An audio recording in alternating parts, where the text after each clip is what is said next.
دا دعا چې کومه ده د دې فضیلت دا دی. اولې فضیلت ور بیا د دعا دغه الفاظ ویمه چې لس نیکې به ورته الله ورکي په دې دعا ویلو باندې. دې ته غوږ شه ښه. لس نیکې به ورته الله ورکي، لس ګناهونه به ورته الله معاف کي، لس درجات به الله بلند کي. دا زه نه ویم غورې ښه، دا پیغمبر فرمایي، د ترمذي شریف حدیث دی. نو لس نیکې به ورته الله ورکي، لس ګناهونه به الله معاف کي، لس درجات به بلند کي. او دغه رنګې د شیطان نه به الله حفاظت فرمایي، یعنی شیطان نه به الله حفاظت کوي. او ورسره بله خبره ده چې د لسو غلامانو د آزاد کړی شوو ثواب به ورته الله ورکي. لکه چې پخوا زمانه کې به غلامانو که نه، د هغه به چې چا آزاد کړو دی به الله اجر ورکو، یعنې دا به یو نیک کار و چې چا به غلام آزاد کو. نو لسو غلامان چې آزاد کړي نو د هغې اجر به الله درکړي. دا په څه باندې؟ دا په دې باندې چې څوک دا دعا چې اوس کومه زه ویم الفاظ ده دي: لا إله إلا الله وحده لا شريك له له الملك وله الحمد يحيي ويميت وهو على كل شيء قدير. دا دعا، دا الفاظ چې کوم وي دا چې څوک لس کرته وي، لس کرته دا چې څوک د ورځې لس کرته وي نو الله رب العزت به لس نیکې به ورته الله ورکړي، لس ګناهونه به معاف شي او لس درجات به بلند شي. او دغه رنګې د لسو د غلامانو د آزاد کړی شوو اجر به ورته چې د هغه عمره اجر الله سونه ورکړي، هغه عمره اجر به ورته میلو شي. لکه چې لس غلامان چې آزاد کړي. او د غټه خبره ده چې د شیطان نه به د ستا حفاظت کیږي.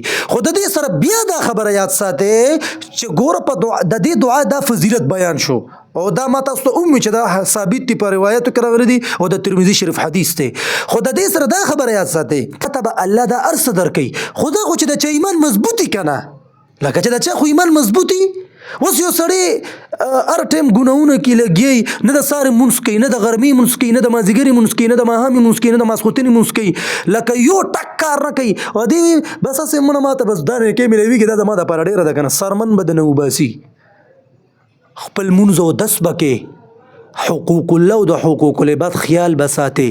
د هغې سره سره بیا دا دعا وایه، دې باندې به الله خوشحالېږي او تعالی به الله اجر درکوي. دا خبره یاد ساتئ. غورې جی ما ته دعا وښیې زما دا پلانکي کار نه کېږي، نو زه خو به تا ته دعا وښیم، خو دا راته ووایه چې ته د سارې مونځ کې، نو چې ته د سارې مونځ نه کې الله نه خوشحالۍ خفه کوي. ته چې سار پاسې تا نه الله خفه دی، نو که ته دعا وموې دغه دعا چې مثال زه تا ته کومه وښیم، اگر چې د حدیث نه به ثابت وي، خو ته چې پاسېدلې د سارې تا مونځ نه دی کړی، الله دې خفه کړی دی.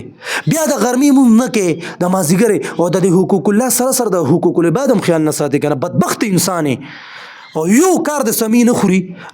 او د هغې نه بدتر راځي مطلب ما ته یو وظیفه راکړه چې د مطلب کار روان شي. دا تا ته چا ویلي دي؟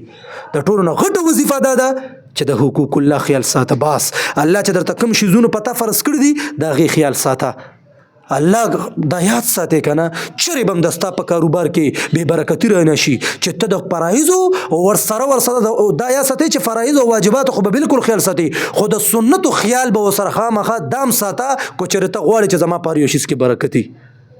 دا د پیغمبر علیه السلام تعلیمات دي، دا صحابو ته ښودلي شوي دي. نو که بیا زه تا ته یو دعا ښیم او ته پې عمل کې ته به د هغې برکات مخصوصې. خو که چېرې ته د حقوق الله او د حقوق العباد خیال نه ساتي او ته د یو عالم نه د یو قاري نه دا یو یا هر یو څوک ته د هغه نه مثال به وظیفه غواړي او هغه اگر چې په حدیثو کې ثابت وي هغه به ځکه اثر نه کوي چې ته د حقوق الله او د حقوق العباد خیال نه ساتي. د حقوق الله او د حقوق العباد خیال به ساتي، نو که ته دا دعاګانې وي انشاءالله د هغې اثر به ته مخصوصې.